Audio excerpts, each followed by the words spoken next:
Welcome to our Devos as we have been discussing for the past week and in church in our Homewrecker series this idea of conflict. Conflict with those in relationships that matter the most to us. Specifically, when we go into a conflict, if we care about someone, if it means a lot that we're on the same page and that we retain that relationship with that person, the way that we approach it is we start by acting with empathy. Acting with empathy. What is empathy? Sympathy is when you are attempting to kind of see the other person's perspective and understand how they got to where they are.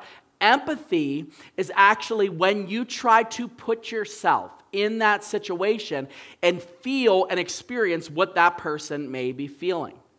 Bar none, the best person that does this that I know, 100%, is Pastor Mike. He does it so well that I hate when he talks sometimes because I will be sitting there and I'll be upset about something that's going on, or there'll be something that happened, or or maybe something that's going on even in the news or whatever. Pastor Mike will come in and go, yeah, but you know what? Here, that person, they went through this, that, and the other. This happened to them. And if that were me, if I would have had a life like that, or if that would have happened, if this happened, if my spouse did that to me, I don't know how I would react, or I don't know if that would be me. And he literally puts himself into their situation to the point where it causes him to have no hostility whatsoever.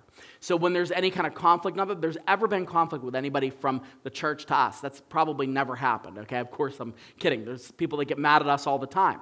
But when people get mad, and especially when people get mad at him, my tendency is always to say, well, why are you talking about him like that? Like, he's done this, he did this, and he'll stop and go, yeah, but you know what? This person, they got really hurt by this. This happened back then. This happened here. Their family did this. I mean, you got to understand, and I'm like, I can't handle it. It makes me crazy. But empathy helps you to really kind of disassemble all of that resentment and that bitterness when a conflict arises.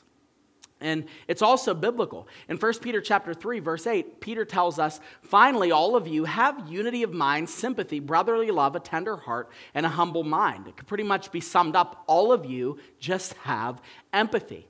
If we're willing to focus on looking at the other person's perspective and not just focusing on ourselves, especially if it's somebody we love, especially if it's our children or our family member or our spouse, if we're willing to put empathy back into the equation, it covers a multitude of anger. So, I encourage you, control the conflict by engaging in empathy.